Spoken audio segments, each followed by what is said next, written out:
JBC নিউজের নিয়মিত আয়োজন সংবাদ সম্প্রসারণে সবাইকে স্বাগত জানাচ্ছি মুক্তাদের। অনেক দিনের বাছাই করা সংবাদ এবং এর পর্যালোচনা নিয়ে সংবাদ সম্প্রসারণে আজ অতিথি হিসাবে অনলাইনে যুক্ত আছেন সিনিয়র সাংবাদিক মাসুদ কামাল এবং রাজনৈতিক বিশ্লেষক অধ্যাপক ডক্টর আব্দুল্লাহ মামুন। সেই আলোচনায় স্বাগত আপনাদের সংবাদ সম্প্রসারণে। আর কিছুক্ষণ পরে এই বিশ্ব ফুটবলের শ্রেষ্ঠত্বের লড়াই, ইউরোপ ও ল্যাটিন আমেরিকা। মেসি নাকি ইয়ামাল, কার হাতে উঠবে শিরোপা? মাসুদ কামাল। না, এটা কি করে বলবো, আমি তো জ্যোতিষ না, এটা বলা সম্ভব না। কিন্তু আমি খেলাটা দেখবো, এবং যেহেতু খেলা দেখবো, দেখতে দেখতে তো একদম কোনো না কোনো একটা পক্ষকে সাপোর্ট করা একটা। আপনি কোন পক্ষ সাপোর্ট করছেন মাসুদ কামাল খেলা শুরুর আগে? আমি চাইবো যে আপনার স্পেন জিতুক। ও আচ্ছা, আপনি ব্রাজিলের সাপোর্টার তাইলে? আপনি ব্রাজিলের সাপোর্টার? না, আমি ব্রাজিলের সাপোর্টার না। আপনি ব্রাজিলের সাপোর্টার মাসুদ কামাল, বলেন, সমস্যা নাই। না না না, সমস্যা থাকার কি আছে? আজকে আমার জামাটা কাকতালি হবে হলুদ হয়ে গেছে, আচ্ছা, তার মানে আমি ব্রাজিলের সাপোর্টার, বিষয়টা তা নয়। আচ্ছা, আমি আসলে উরুগুয়ের সাপোর্টার। আচ্ছা। আমার টিম একদম প্রথম রাউন্ডে বাদ পড়েছে। বাদ পড়ার পরের থেকে আমি একদম নির্ভর হয়ে গেছি। আচ্ছা, যেই যেহেতু কিছু যায় আসে না, কিন্তু আমি একটা ফর্মুলা নিয়েছিলাম। আচ্ছা, সেই ফর্মুলাটা হলো, যেহেতু উরুগুয়ে সাপোর্ট করতাম, উরুগুয়ের যে ইটা ছিল, আপনার যে গ্রুপটা ছিল, সেই গ্রুপে যারা ছিল সেরকম কোন একটা টিমকে আমি সাপোর্ট, এটা এমনি কোনো কার্যকারণ নাই। তো কাকতালীয় ভাবে সেই গ্রুপে ছিল স্পেন, তো যে কারণে আমি স্পেনকে সাপোর্ট করেছি, অন্য কোনো কারণ না। এবং স্পেন হারলেও যে আমি দুঃখিত হবো তাও না। আর্জেন্টিনা জিতলে আপনি কতটা খুশি হবেন মাসুদ কামাল? আর্জেন্টিনা জিতলে আপনি কতটা খুশি হবেন? কোনো সমস্যা নাই, খুশি হবো। খুশি না হওয়ার কি আছে? যে কোনো একটা দল জিতলে খুশি? হ্যাঁ, যে কোনো একটা জিতলেই খুশি। কিন্তু আপনি স্পেন সাপোর্ট করছেন, মানে আর্জেন্টিনা কেন নয় মাসুদ কামাল? মানে আপনি আর্জেন্টিনা কেন নয়, মানে আর্জেন্টিনা কেন নয়, আপনি স্পেন সাপোর্ট করছেন, ইট ডাজন্ট মিন আপনি বলছেন যে উরুগুয়ের সেই স্কোয়াডে সেই ইয়েতে ছিলেন। কাকতালীয় বিষয়কে ধরেছি, যেহেতু আমার সমর্থন করার দল ছিল, আমি যে দলটাকে সমর্থন করি সব সময়, সেটা হলো উরুগুয়ে। এখন উরুগুয়েকে আমি কেন সাপোর্ট করি, এটা যদি ব্যাখ্যা, তার কোনো ব্যাখ্যা নাই, এই ব্যাখ্যা ছাড়াই সাপোর্ট করি। আপনি ব্রাজিল কখনো সাপোর্ট করেছেন মাসুদ কামাল? মানে ব্রাজিল কখনো সাপোর্ট করেছেন? আমি ব্রাজিল এবং আর্জেন্টিনাকে কখনোই সাপোর্ট করিনি। আচ্ছা, কারণ এদের তো সাপোর্টের অভাব নাই, না অনেক লোক সাপোর্ট করে, আমার দরকার নাই। আচ্ছা, পুরো ওয়ার্ল্ড কাপে আর্জেন্টিনার খেলা আপনার কাছে কেমন লাগলো? আর্জেন্টিনা, শুনেন, আর্জেন্টিনা খুবই অসাধারণ খেলেছে, কোনো সন্দেহ নাই। Thank you. যদিও অনেকে বলে প্রতিবার তাদেরকে নাকি ভাগ্য সহায়তার জন্য, তো ভাগ্য এতবার সহায়ক হয় না, ভাগ্য একবার দুইবার হয়। যেহেতু তারা প্রত্যেকটা ম্যাচে খুব ভালোভাবে জিতেছে এবং খুব ভালো, এবং তারা শেষ দিকে খুব দুর্দান্ত খেলে, এবং আমার কাছে আর্জেন্টিনা এইবার টিমটা খুব ভালো লাগছে এই কারণে যে তাদের একটা জিনিস আমাকে পছন্দ হয়েছে, যে তারা 2 গোলে পিছিয়ে যাওয়ার পরও কিন্তু তারা হাল খায় না। এটা একটা অসাধারণ একটা ব্যাপার। এবং আমি মনে করি আমাদের যারা মানে সমর্থক যারা আছেন, তাদের জন্য এটা একটা অত্যন্ত গুরুত্বপূর্ণ বিষয়, যে কখনোই হাল ছাড়া যাবে না, এবং হাল না ছাড়লেই কিছু না কিছু পাওয়া যাবে। আর্জেন্টিনার খেলাতে এইবার যতগুলো টিম দেখেছি, তার মধ্যে আর্জেন্টিনা হলো সেই টিমটা যারা নাকি পিছিয়ে থেকেও এগিয়ে যেতে পারে, এই মনোবল তাদের আছে। আমার ভালো লাগছে। এই দলের যিনি অধিনায়ক, তিনি একদম সামনে থেকে দলের নেতৃত্ব দিয়েছেন, দলকে পথ দেখিয়েছেন, এবং উনি একটা অসাধারণ প্লেয়ার। তো হয়তো এই ধরনের প্লেয়ার আগামীতে অনেক বছর পরে হয়তো আসবে। অনেকগুলি বিশ্বকাপ খেলেছেন, 39 বছর বয়সে এসে উনি যা দেখাচ্ছেন, এটা আসলে দেখার মতো একটা। মাসুদ কামাল, আপনি বলছিলেন যে আর্জেন্টিনা এমন একটা দল যে পিছিয়ে থেকেও এগিয়ে যেতে পারে। আজকের ফাইনালে আপনি আর্জেন্টিনাকে কতটুকু এগিয়ে রাখবেন? আজকের ফাইনালে আমি আর্জেন্টিনাকে এগিয়ে রাখবো না। রাখবেন না? না, আজকে আমরা রাখবো না এই কারণে, আর্জেন্টিনা যেমন ইংল্যান্ডের সঙ্গে যখন জিতেছে, অথবা ধরেন আর্জেন্টিনা যেভাবে মিশরের সঙ্গে জিতেছে, এটাই মনে করি মিশর এবং ইংল্যান্ডের কিছু দুর্বলতা ছিল। দুর্বলতাটা হলো, তারা মিশর 2 গোল দেওয়ার পরে তারা কিন্তু যেন ধরেই নিয়েছিল আমরা জিতে যাচ্ছি, অথবা ইংল্যান্ড প্রথমে একটা গোল দেওয়ার পরে ইংল্যান্ডের রক্ষণাত্মক খেলা খেলেছিল, সেই সুযোগটা কিন্তু আর্জেন্টিনা নিয়েছে, এবং ওই 2 দলের রক্ষণভাগের দুর্বলতার সুযোগটা আর্জেন্টিনা নিয়েছে। কিন্তু আমার কাছে মনে হয়েছে যে এবারে যতগুলো দুর্বলতার সুযোগ নিয়ে তো গোল দিতে হবে মাসুদ কামাল, দুর্বলতার সুযোগ নিয়ে গোল দিতে হবে না। স্পেন। জি, আমি আপনার প্রশ্ন বুঝি। মানে দুর্বলতার সুযোগ নিয়েই তো ডিফেন্স ভেঙে গোল দিতে হবে।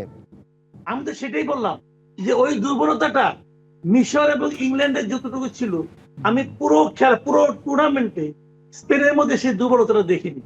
আপনি হিসেব করে দেখেন, এই যাবৎ যতগুলি টিম ছিল, যে টিমে অংশ নিয়েছে, সবচেয়ে কম গোল খাওয়া দল কিন্তু এই স্পেন। জি, আব্দুল্লাহ মামুন, আপনার কাছে আসি। সব কিছুই মাসুদ কামাল বলছেন, পিছিয়ে থেকেও এগিয়ে যায়, অসাধারণ খেলে, মেসির প্রশংসা করলেন, কিন্তু মাসুদ কামাল ফাইনালে আর্জেন্টিনাকে এগিয়ে রাখতে চান না। জি বলুন। আমি আমার die hard fan of Argentina, Masud Kamal, বলে রাখছি। ঠিক আছে, বলতে আমার কোনো দ্বিধা নাই, আমার die hard fan of Argentina. জি আব্দুল্লাহ মামুন, আমরা মাসুদ কামালের কথা শুনছিলাম, অনেক ভালো কিন্তু ভালো না।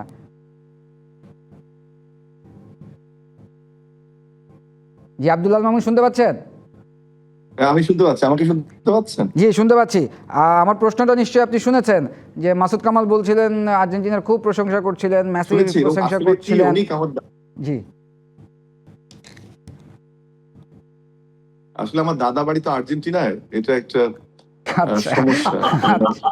আচ্ছা আচ্ছা। এটা এই জন্য বলছি যে আমার আমার দাদা আর্জেন্টিনার সাপোর্টার ছিলেন, আমার বাবা আর্জেন্টিনার সাপোর্টার, আমিও আর্জেন্টিনার supporter. So it's a 3 generation issue. আমিও তাই। আপনার আমি সন্তানরা জাস্ট মাসুদ কোন দলের? ভাইয়ের কথাটা একটু, একজন আর্জেন্টিনার একটু ওই যেটা হয় অপছোঁয়া ছায়া বা একটু ইয়ার কারণে ব্রাজিল প্রতিবেশী দেশ, বাট জেনারেশন টু জেনারেশন আমরা আছি আর কি আর্জেন্টিনা। সেই জন্যই বললাম যে আমার দাদা বাড়ি তো আর্জেন্টিনায়। আমার মনে হয় 3টা কারণ, যেটা মাসুদ ভাই বললো, যে একটা রেজিলিয়েন্স, যে ঘুরে দাঁড়ানোর মানসিকতা, যেটা কামাল ভাইও বললেন। এরপরে হচ্ছে যে মেসি ফ্যাক্টর একটা বড় ফ্যাক্টর হবে। আমার মনে হয় আরেকটা জিনিস হবে, যেটা ফিজিক্যাল গেম আজকে একটা হওয়ার সম্ভাবনা আছে। এই 3টে যদি ফলাফলটা আসলে আর্জেন্টিনার দিকেই যাবে, কিন্তু মাসুদ কামাল ভাই অনেক ভালো বিশ্লেষণ করেন, ভালো কথা বলেন। আর এটা কোনো দুর্বলতা না, এটা একটু ইনফ্লুয়েন্স বা পার্সিয়ালিটি বলি বাংলা একটা। সেজন্য ফ্যাক্টর গুলো ঠিক বলেছেন, রেজাল্টটা ভুল বলেছেন আর কি। রেজাল্ট আসলে আর্জেন্টিনার দিকেই যাবে। না, মাসুদ কামাল খুব সুন্দর করে বলছিলেন, মানে পিছিয়ে থেকে এগিয়ে যায়, মেসির মতো প্লেয়ার আগামী আবার কবে আসবেন, কিন্তু এগিয়ে রাখতে রাজি নয়। আবার উনি ব্রাজিলও সাপোর্ট করেন না, আব্দুল্লাহ মামুন। ওই জন্য বললাম, মাহমুদ ভাইকে তো আর আমি বলতে পারি না যে উনি ভালো বিশ্লেষক। ফলাফলটা ভুল বলেছেন, ফলাফলটা আসলে আর্জেন্টিনা জিতবে। আমার মনে হয় একটা জিনিস গুরুত্বপূর্ণ আজকে, এবং যেটা আলোচনা আসা দরকার, সেটা হচ্ছে যে এই যে স্নায়ু চাপ নেওয়ার যে প্রক্রিয়াটা এই ধরনের খেলায়, কোপা আমেরিকা বা লাস্ট 4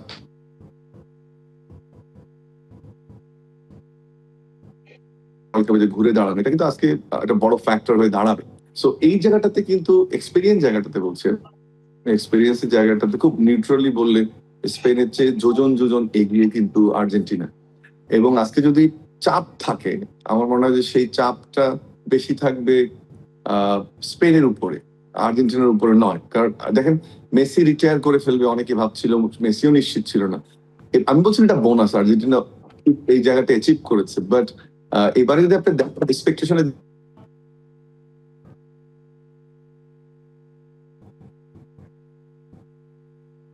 ফাইনালে আবার যাবে, জিতবে, এটা আমরা টেলিং যে তারা ভালো খেলেনি বা এক্সপেকটেশন নাই, কিন্তু এক্সপেকটেশনের জায়গাটা কম, অর্থাৎ still they will be happy. But সে কারণেই কিন্তু প্রেশারটা স্পেনের দিকে যাবে। আরেকটা বলি, আরেকটা জিনিস, সেটা হচ্ছে যে আর্জেন্টিনা খেলার যে স্টাইল দ্রুত পরিবর্তন করতে পারে, আর সেটা আমরা কয়েকবার দেখেছি। কিন্তু স্পেন কিন্তু একই ধাঁচে খেলে, অর্থাৎ টিকি টাকা, বলটা ধরে রাখে সারাক্ষণ। কিন্তু আর্জেন্টিনা দুটোই পারে, অর্থাৎ প্রেসিং খেলতে পারে, ডিফেন্সিভ খেলতে পারে, খেলা হঠাৎ করে চেঞ্জ করে ফেলতে পারে। মেসি, আমরা জানি সেন্ট্রাল থেকে আক্রমণ করে, কিন্তু গত দুটো ম্যাচে দেখেন আপনি, পার্টিকুলারলি ইংল্যান্ডের ম্যাচে মেসি যে ক্রস গুলো করছে রাইট হ্যান্ড সাইড থেকে, বা লেফট হ্যান্ডে না করে রাইট হ্যান্ডে খেলছে, এবং ইংল্যান্ডের সব প্লেয়ার কিন্তু টল, কিন্তু এমন জোনে বলটা যাচ্ছে যেটা একটা থার্ড জোনে ভালনারেবিলিটি তৈরি করছে। যে কারণে কিন্তু আমি সব দিক বিবেচনায় আমার ধারণা যে আজকে ওয়ার্ল্ড কাপ আর্জেন্টিনা জিতবে। একটা জিনিস আমার মনে হয় যে 90 মিনিটেই ফলাফল বের হয়ে আসবে কিনা, এই জায়গাটা আমি সন্দিহান। কারণ বুঝের সঙ্গে খেলতে চাই দুই দলই, একবারে ফুল অ্যাটাকিং কেউ যাবে এটাও আমার মনে হয় না। আমি ফুটবল বিশ্লেষক না, বাট যতটুকু আজকে সারাদিনই পত্রিকা পড়েছি, বিভিন্ন অ্যানালাইসিস দেখেছি, সেগুলো আসলে আমি একটা সামারি তুলে ধরছি।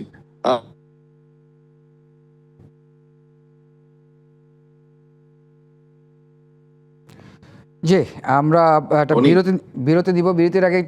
বিরতির আগে একটু মাসুদ কামালের সাথে আমরা একটু কথা বলতে চাই। মাসুদ কামাল, আব্দুল্লাহ আল মামুন বলছিলেন, আমিও আর্জেন্টাইন সাপোর্টার, আমরা কিন্তু আসলে ফিফাকে কোনোভাবে কনভিন্স করি নাই যে আর্জেন্টিনাকে জিতাইতে হবে। ইভেন আমরা বিকাশে টাকাও পাঠাই নাই ফিফাকে। জি, বলুন। টাকা- না শুনুন, না, আব্দুল্লাহ আল সেটা মামুন হলো কি পাঠিয়েছে, না আমি পাঠিয়েছি, না আর বাংলাদেশের অন্য কোনো আর্জেন্টাইন ফ্যানরা পাঠিয়েছে। না, জি। এ ধরনের কথা আমি নিজেও ভাবছি না। বাট আমি তো আগেই বললাম যে আমি তো আসলে এই দুই দলের কোনো দলেরই খুব বাট আজকের ম্যাচে আমি মানে স্পেনকে সাপোর্ট করব, এবং এতে কিছু যায় আসে না। কিন্তু আমি কি সাপোর্ট করলাম না করলে কিছু যায় আসে না, তবে আপনি সাপোর্ট করলেন এতেও কিছু যায় আসে না, যায় না। তবে আমার ক্ষেত্রে একেবারেই যায় আসে না, কারণ আজকে স্পেন হেরে গেলেও আমি হাসি মুখেই হয়তো টিভির তো সামনে যার থাকবো। যদি নাই আসে হ্যাঁ। মাসুদ কামাল, আর্জেন্টিনা সাপোর্ট করতে প্রবলেম কোথায়? না, প্রবলেম হলো আপনি বিপক্ষ দলকে তো আপনি কাউকে সাপোর্ট করতে দিবেন না। একটা খেলা তো না না, হচ্ছে। আপনার যেহেতু এবং- যায় আসে না, আচ্ছা, স্পেন আপনি বলেন, জিতুক বা আর্জেন্টিনা জিতুক, আপনি যায় বলেন, আসে না। আপনি আমি বলি। Argentina support. আমি বলছি আপনাকে, জি শুনেন, খেলার সময় যারা বসবে, জি খেলার সামনে যারা বসবে, তারা তো ওই দুটো দলের মধ্যে কোনো একটা দলকে সাপোর্ট করবে, জি না হলে তো সেই খেলাটা দেখে আনন্দ পাবে না। জি যে কারণে আমার এই সাপোর্ট করা। স্পেনের প্রতি আমার কোনো দুর্বলতা কখনোই ছিল না। এইবার এই দুইটা টিমের মধ্যে আমার কাছে মনে হয়েছে এই যে বেটার দলটাকে সাপোর্ট করি। এবং আমি যে কারণে বলছি আপনাকে, দেখেন, আর্জেন্টিনা না অতিমাত্রায় মেসি নির্ভর। এটা কিন্তু একটা বিষয়। মানে একজন প্লেয়ার যদি কোনো কারণে, হ্যাঁ মানুষ তো, এটা তো রোবট না। না না মাসুদ ভাই, একটু থামাই, আমি একটু হ্যাঁ, থামাই। প্লিজ প্লিজ মাসুদ ভাই, আব্দুল্লাহ মামুন বলেন। একটু থামাই, এখন আর আর্জেন্টিনা মেসি নির্ভর না। আপনি গোলের সংখ্যা দেখেন, সবচেয়ে বেশি গোল করে 10টা গোল কিন্তু অন্যান্য প্লেয়াররা করেছে 19 গোলের হ্যাঁ, মধ্যে। এরপরে আপনি দেখেন মেসি ক্রস 18টা চলে গোলের যাচ্ছে মধ্যে রাইট কর্নারে, গোল কিন্তু অন্যরা 18টা করছে। গোলের 18টা গোলের মধ্যে 8টাই একজন করছে। তো তার সম্বন্ধে আপনি কি বলবেন? পুরো বিশ্বকাপে আর্জেন্টিনা গোল করেছে 18টা, তার মধ্যে মেসি একাই করেছে 8টা। তাহলে সে নির্ভর না, 11 জনের টিম তো। না, আর ফ্রান্সের গোলের মধ্যে কতটা এমবাপ্পে করেছে? হ্যাঁ, 10টা করেছে, ঠিক আছে, বাট ফ্রান্স তো এই জন্য নাই। আমি বলছি তুলনা করলে পরে আমি এইটাই বলছি যে আপনি যে কথাটা আমি বলছি, হ্যাঁ, দেখেন আমি বলি আপনাকে, আমার এই কেন যেন মনে দলটার হয়, প্রাণ, এবং যেটা আপনি একটু আগে আমি বললেন। যেটা চাই না এটা আমি বলি। আমি চাই না যে খেলাটা টাই ব্রেকারে যায়, এটা আমি চাই না। কারণ টাই ব্রেকারে খেলাটা ওটা আসলে যে কারো কিছু হতে পারে, ওখানে কোনো মজা নাই। আমি চাই অতিরিক্ত আপনি সময় নিশ্চিত রাখেন আমরা ট্রাইব্রেকারে আমরা খেলা নেব না। নিয়ে না। 90 মিনিট বা খুব বেশি হলে আমরা অতিরিক্ত সময় শেষ করে ফেলবো। রাইট, আমি আপনাকে বলে দিই, শোনেন, আপনার কালকে মিলে নিন। আমার আমার মানে আমি, এটা কোনো নাই, কোনো লজিক নাই। আমার কেন যেন মনে হয় এই খেলায় আর্জেন্টিনা হয়তো একটা গোল করতে পারবে, কিন্তু আর্জেন্টিনা হারবে। আর্জেন্টিনা 2-1 গোলে হারিয়ে দেবে। আচ্ছা, যেন আমি রেজাল্ট বলে দিলাম। জি, আমরা একটা বিরতি নেই। ঠিক বিরতি আছে, থেকে আমার ধারণা ইটস 3-1 আর্জেন্টিনা উইন। না ঠিক আছে, আমার আজকে মনে হচ্ছে যে আবার কেন জানি মনে হচ্ছে আব্দুল্লাহ আল মামুন, ব্রাজিল সমর্থকরা আজকে মানে শোতে আসার আগে মাসুদ কামালকে খুব চাঙ্গা করে রেখেছে। যাই হোক, আমরা একটা বিরতি দিয়ে সেই বিরতির পর আলোচনা করছি। প্রিয় দর্শক, সংবাদ সম্প্রসারণের একটি বিরতির সময় হয়েছে, সঙ্গেই থাকুন। বিরতির পর আবারও স্বাগত সংবাদ সম্প্রসারণে। আমাদের সাথে যুক্ত আছেন মাসুদ কামাল এবং ডক্টর আব্দুল্লাহ আল মামুন। স্বাগত আপনাদের আবারও সংবাদ সম্প্রসারণে। যাই হোক, আমরা বিরতির আগে ফুটবল নিয়ে কথা বলছিলাম মাসুদ কামালের কথা। মাসুদ কামাল স্পেন সাপোর্ট করছেন এবং আব্দুল্লাহ আল মামুন আর্জেন্টিনা। বিকাশ পেয়েছেন। হ্যাঁ, মাসুদ কামাল বিকাশ পেয়েছেন আপনি ব্রাজিলের পক্ষ থেকে? আমি পাঠালাম দেখা যাচ্ছে। আচ্ছা, যাই হোক, আমরা এবার একটু সিরিয়াস ইস্যুতে আলোচনা করি। জুলাই চেতনা বিক্রি করে বেশি দিন রাজনীতি করা যাবে না। জুলাই সনদ বাস্তবায়ন নিয়ে বিতর্কের অবসান চায় বিএনপি। মাসুদ কামাল। দেখেন, আমি একটা কথা বলি আপনাকে, আমার এটা একান্ত ব্যক্তিগত একটা প্রতিক্রিয়া কথা বলতে চাই। এই যে চেতনা শব্দটা আছে না, এই চেতনা শব্দটা শুনলেই জানি আমার মেজাজ খারাপ। আমার কাছে মনে হয় কি, চেতনা কথা যারা উচ্চারণ করে তারা আসলে একটা মতলব নিয়ে করে। আওয়ামী লীগের আমলে দেখেছি 15টা বছর তারা মুক্তিযুদ্ধের চেতনা চেতনা করে দেশটাকে ভাগ করছে একদম, এবং ভাগ করতে করতে তারা এমন একটা পর্যায়ে চলে আসছিল যে কার মধ্যে মুক্তিযুদ্ধের চেতনা আছে এটা নির্ভর করে সেই লোকটা আওয়ামী লীগ করে কি করে না তার উপর। যদি সে আওয়ামী লীগ না করে তাহলে সে মুক্তিযুদ্ধের চেতনা তার মধ্যে নাই। এরকম একটা ইকুয়েশনে তারা কিন্তু পৌঁছে গেছে। এখন আবার শুরু হয়েছে জুলাই চেতনা। জুলাই চেতনা যারা, আমি একটা কথা খালি বলি, জুলাই চেতনা মানে জুলাইয়ের কে ছিল না এর সঙ্গে বলেন তো আপনি আমাকে? কিছু আওয়ামী লীগের নেতা কর্মী, সিরিয়াস টাইপের গভর্নমেন্টের কিছু লোকজন ছাড়া এই জুলাইয়ের সঙ্গে কে ছিল না? এর মধ্যে কিছু লোক দাঁড়ায় গেছে, তারা হলো গিয়ে জুলাইয়ের পোস্টার বয়। তাদের চেষ্টা বলার চেষ্টা করে আমরাই জুলাইয়ের সোল এজেন্ট।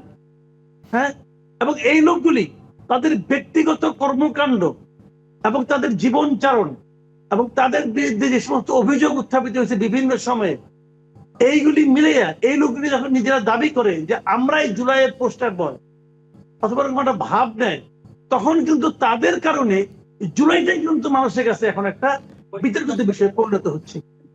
ভাই, চেতনা সবাই আছে, জুলাই চেতনা প্লিজ কেউ বিক্রি করার চেষ্টা করেন না।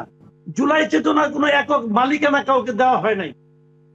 যারা বলতেছেন তাদের কর্মকাণ্ডই তো জুলাইয়ের মানুষ এগুলি চায় নাই। আজকে এনসিপির কিছু নেতা, জামাতের কিছু নেতা অথবা বিএনপির কেউ যদি বলে আমরাই জুলাই, তাহলে তো হইল না রে ভাই। জুলাইকে জুলাইয়ের মতো থাকতে দেন, সেটা সেরকমই চলুক। আপনার ভেতরে কি চেতনা আছে এটা ভাবেন। আচ্ছা, আপনি আমাকে বলেন, আমি দুটো উদাহরণ বলি আপনাকে। মুক্তিযুদ্ধের চেতনা নিয়ে নাটকটা যেটা হয়েছে, মুক্তিযুদ্ধের 3 বছর থেকে 4 বছরের মধ্যে বঙ্গবন্ধু করলো যে সব দল বাদ দিয়ে এক দল বানাইলো। এটা কি মুক্তিযুদ্ধের চেতনা? যে গণতন্ত্র বাদ দিয়ে একদলীয় শাসন, আচ্ছা বাদ দেন। তারপরে হাসিনার আমলে, শেখ হাসিনার আমলে মানুষ দেদারসে টাকা বিদেশে পাঠাইলো, টাকা বিদেশে পাচার করা, এটা কি মুক্তি চেতনার মধ্যে পড়ে? আবার জুলাইয়ে দেখেন একজন উপদেষ্টা পিএস তার নামে 300-400 কোটি টাকার মানে আপনার কি বলে দুর্নীতির অভিযোগ ওঠে। এটা কি জুলাই চেতনা? জুলাই কেটে ছিল? কিন্তু এই সমস্ত নাটক কম করতে বলেন, এগুলি চলবে না ভাই। মানুষকে মানুষের মতো থাকতে দেন, চেতনা বিক্রি হবে না। চেতনা নিয়ে যে কথা বলবে সেই মতলববাদ, কথা পরিষ্কার। মানুষ জুলাই মাসে চাইছিল যে শেখ হাসিনা সরকারের পতন হোক, পতন হয়েছে। মানুষের প্রত্যাশা ছিল শেখ হাসিনা সরকার যেভাবে দেশ চালিয়েছে, মানুষের উপর যেরকম টর্চার করেছে, গণতন্ত্রকে হরণ করেছে, আমরা সেটা চাই না। চাই না মানে কি? তার উল্টাটা চাই। ওইটাই চেতনা। ওই যে সংস্কার করো, ডক্টর আব্দুল আল মামুনের কাছে যাই। সংবিধান সংস্কার না সংবিধান সংশোধন? আরে বাবা, সংস্কার আর সংশোধন এটার মধ্যে কি কি হয়েছে? ফালতু কথা সব। ডক্টর আব্দুল আল মামুন, আমি দুইভাবে জিনিসটাকে দেখি। একটা হচ্ছে যে জুলাই, যেটার কথা আজকে সালাউদ্দিন সাহেব বলেছেন, যে জুলাইয়ের চেতনা ভাঙিয়ে তো আর রাজনীতি আসলে আপনি করতে পারবেন না। আপনার দলের একটা কর্মসূচি, প্রথমে হচ্ছে আপনার দলের আইডিওলজিক্যাল অবস্থান, এরপরে আপনার একটা কর্মসূচি প্রয়োজন হবে। কিন্তু এই কথা তো ঠিক যে এই জুলাইয়ের বক্তব্য দিয়ে, জুলাইকে ভাঙিয়ে, জুলাইকে ইনিয়ে বিনিয়ে এনে আপনি তো আসলে রাজনীতিতে হয় না। আপনার জুলাইয়ের চেতনার ভিত্তিতে আপনি রাজনৈতিক সংজ্ঞা নির্ধারণ করবেন, আপনি আপনার কর্মসূচি নির্ধারণ করবেন। কিন্তু এটি ঠিক যে আমরা দেখছি যে সেটি না হয়ে অনেক ক্ষেত্রে, আমি